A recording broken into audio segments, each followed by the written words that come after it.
You've presented here a study about the impact of the Internet. 4.3 billion it will be worth. How do you get to these numbers?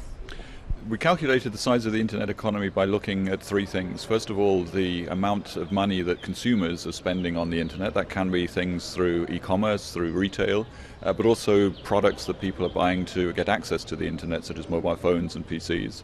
That's the consumption part of the internet economy. But there's also a second and third component. The second component is the investment being made by telecommunications companies, for example, or businesses in internet infrastructure. And then thirdly, the calculation takes into account the investments being made by governments in e-government services, for example. And those three numbers together can lead to the internet economy number that you were talking about. Are there any surprising results of your study?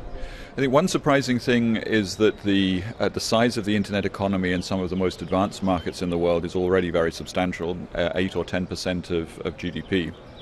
And secondly, that the developing markets are really growing very quickly.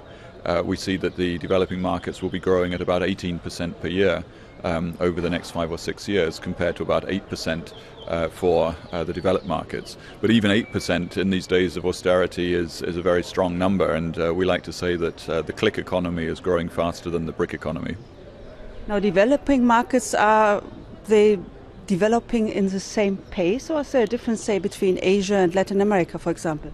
I think there are some differences in that, first of all, between developed markets and developing markets. In the developing markets have big opportunities, for example, through the use of mobile phones to access the internet.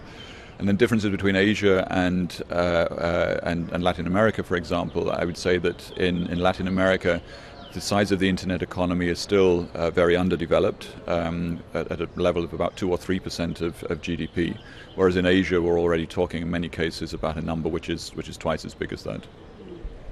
But if you look at Latin America, it seems that only 10% of the small and mid-sized companies are connected to the digital world. So are they wasting business opportunities? There's certainly a very low level of penetration of small and medium-sized businesses in this part of the world, and I think there the opportunity is being wasted in that many of those companies don't have access to the internet because the internet penetration is generally quite low. But also there's a need to increase the recognition of the value of using the internet for their businesses. So I think here governments have a very big role to play in encouraging companies to go online. What is the situation, say, in Africa, Asia and Latin America? How would you describe the situation there regarding internet? I think the biggest problem in all of those regions is getting access to the internet for a large part of the population. That differs obviously from country to country, and Africa there is particularly poorly served. The mobile access to the internet can provide a lever there. Mobile phones are well established in all of those regions of the world. But I think also there needs to be a recognition by governments across all of those countries that the internet can be a strong element, a strong driver of growth, of social development, of employment. But that also requires then barriers to be broken down in terms of regulation, in terms of trade barriers, differences in tax regulation, for example, are all things which are potentially holding the internet back in many of the countries that you described. Where do you see most restrictions, in which countries? I think in some of the Latin American countries we see restrictions a bit because there are significant trade barriers still in place between some countries. But also in Africa. I think in Africa, South Africa is relatively well developed when it comes to internet penetration.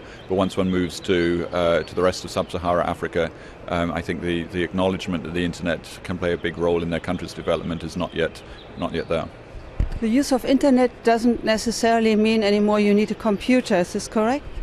The internet is a global network of networks, and which device you use to access is becoming increasingly irrelevant. Many people in the developed world still obviously use a PC, but a smartphone, a mobile phone is an equally valid way of accessing the internet. And I think that will lead to new business models being established in many parts of the world where the PC is not a way of accessing the internet in the normal way.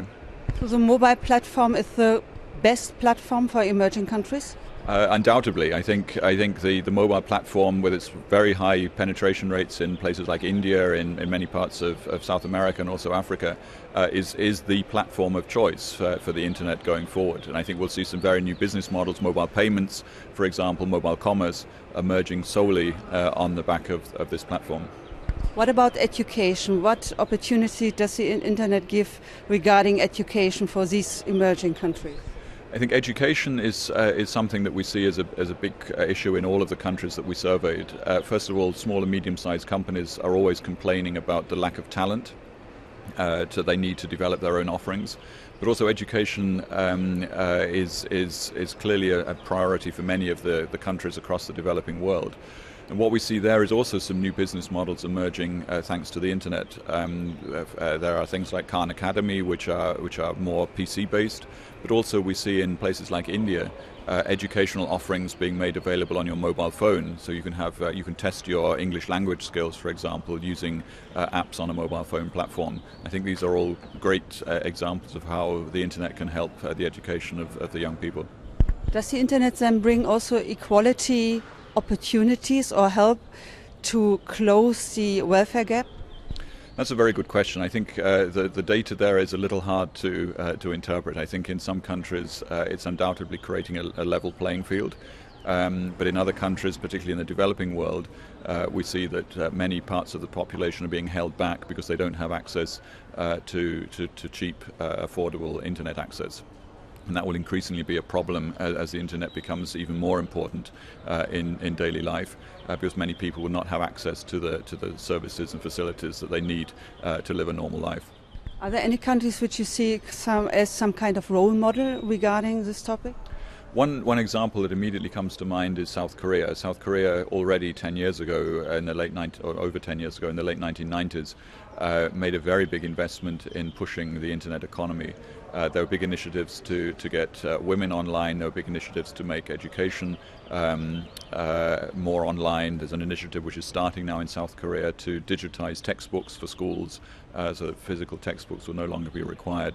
And I think that's one example of where a governance policy has really helped the development of the internet in a very considerable way. Do you think the states are holding back a bit in the emerging countries also because they are afraid of the political impacts of the internet?